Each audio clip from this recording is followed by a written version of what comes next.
I really like the Hanbo, and like I was telling you guys before we started the camera here, I've been wanting to work with the Hanbo the last couple of weeks, but because it's kind of like it's your typical walking stick, you know what I mean? And it's just a simple stick, simple piece of wood, right?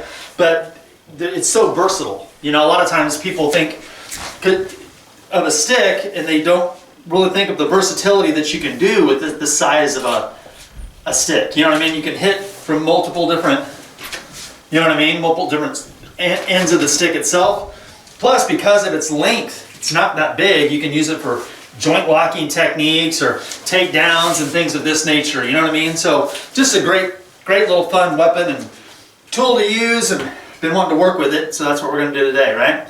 So before we get going, I will say that we're going to be using techniques that probably going to involve locks, throws, chokes, things of that nature. Using the Hanbo for those kind of techniques, those are really advanced techniques. And I just want to say, because the camera's going, the best thing to use this thing for is striking. I mean, you guys we've all talked about force multiplier, what that is in a reality-based self-defense situation. And it doesn't matter how hard I punch when you throw a strike, you know what I mean? When you're throwing your punches, I can promise you the impact that you're going to get from striking someone with a stick, whether it's in the knee or thrusting into their throat or coming across to the temple. When you strike them with this, it's going to hit them harder and hurt them more than you punching them, right? So although all the techniques that you guys see with people doing, you know, locks or throws and all these cool takedowns, and don't get me wrong, it's great. We do those techniques. We have a variety of them, right? You guys need to think about that, as that's really learning the weapon in an in-depth way.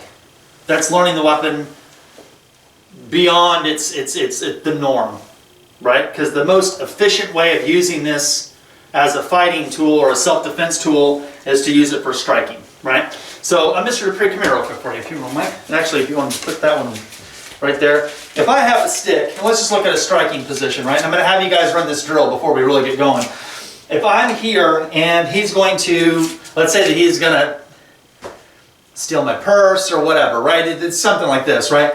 The reality is probably going to grab something, right? So if I'm using this as a walking stick and he grabs, wherever that is, this is when you want to use it for a striking position. We've already talked about low gate, middle gate, high gate, what's going around. If I simply take the Hanbo and I slide my foot back and I jam that strike right in the side of that knee, it's going to cause a pretty good amount of damage. If he grabs again and I'm here, if I counter grab, I can take this stick, I can just simply rise up into the groin. I mean, can you imagine just getting struck as hard as you can? Someone just, you know what I mean? Shit. So the idea, when you see these things on the internet, I got, you know, people on YouTube, and they're spinning the stick around, you know, and they're throwing people down, and they're fancy locks and chokes, and all that's really good, and that's what lots of people like to see. But I want you guys to just, there's a reality to reality-based self-defense. When you're in a self-defense situation, don't get fancy with it. If he makes a grab, what you need to think about is, I can strike the upper gate. I want to take the stick, I'm going to jam it into his throat, pushing him back. I can strike into the knee. I can take it, and I can just simply rise up, strike into the groin this way. There's so many things that you can do that's going to make him feel pain. And that's the key. You want to make sure that you have the advantage. The easiest way to get an advantage over the attacker is to make him feel pain. Make him hurt. Then you can do what you want. So I see a lot of people, do it again. I see a lot of people, they'll go from here, they'll do things like this, and they'll move into, like, you know, Mushadori, right? Or maybe they'll spin it through here, and they'll step in, they'll do like Gansake Nage or something like this, and taking them down and throws. And those are great techniques, but you guys are going to have to utilize striking to get to it if you're going to really use it in a fight. Does that make sense? So let's look at that first one. If he grabs, this will be technique number one. Let's talk about high gate, middle gate, low gate. So we're here. Let's start from the jump. I'm going to just walk with my walking stick. He comes up and gives a grab. As soon as he grabs, I'm going to counter grab. I'm going to grab the stick. I'm going to jam it into the throat, pressing his head back. Bang! Now once I strike here, I'm going to make sure that now we're going to move into a joint lock.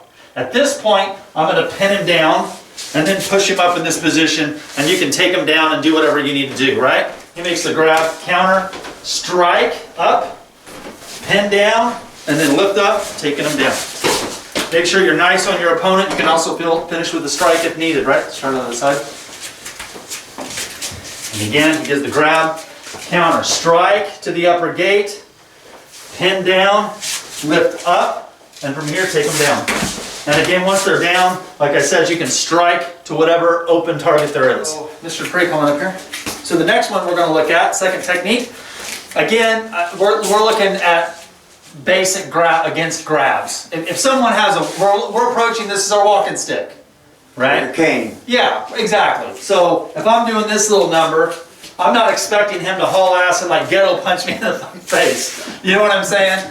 So we are approaching this from he's going to come up and grab, and then maybe his other hand has some sort of concealed carry, some sort of threat. Maybe they're trying to steal the wallet, purse, your phone, something that they want, that sort of thing. Here, he's going to grab with the same side. So he's grabbing here with the same side of the stick.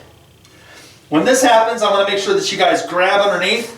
You're going to counter grab, and I want you to strike into those ribs, right, and break in here. Now, once we've grabbed, you're going to turn that almost into the growing and lock out that arm.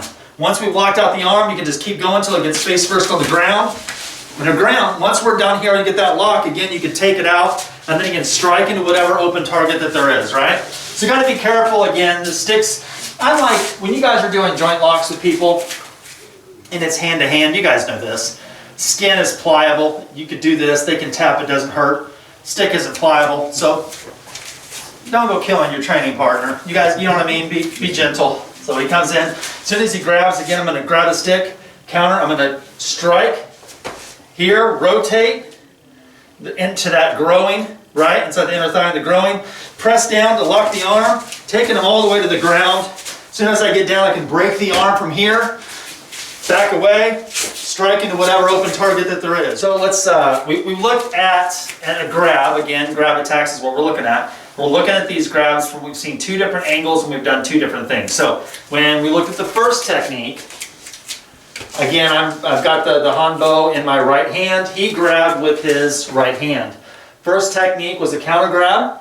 I'm moving to the inside, striking up, and as I strike up, I'm then pinning it here, and I'm moving to the outside, taking him down with this particular lock like this, right? The second technique, he came in with the other hand. Let's come on this side here.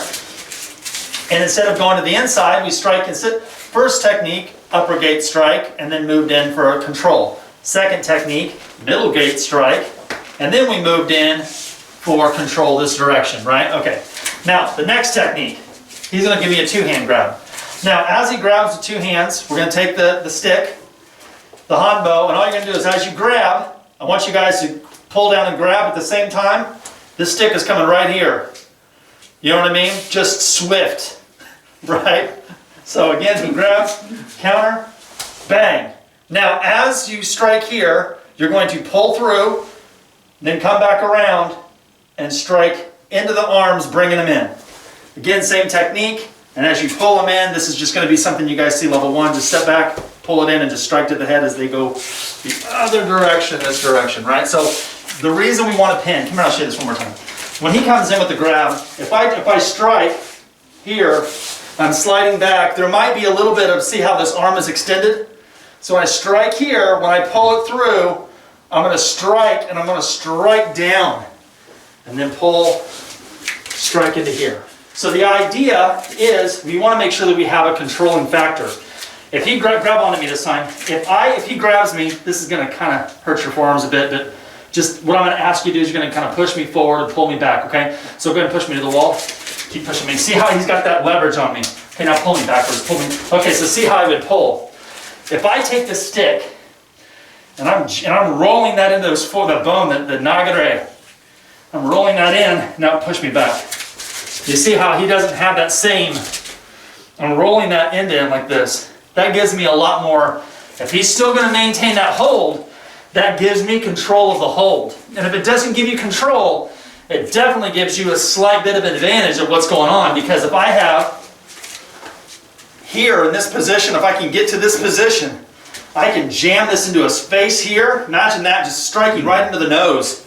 Bang! I can strike this way, which is what we're doing. Bang! You strike this way. Bang! You can jam it into their throat, pushing back this way. I mean, you just have, again, we talked about how the Hanbo needs to be utilized from a striking perspective. So you have a lot of options to hit a target that he cannot defend. I'm sliding back. There might be a little bit of, see how this arm is extended? So when I strike here, when I pull it through, I'm going to strike, and I'm going to strike down, and then pull, strike into here.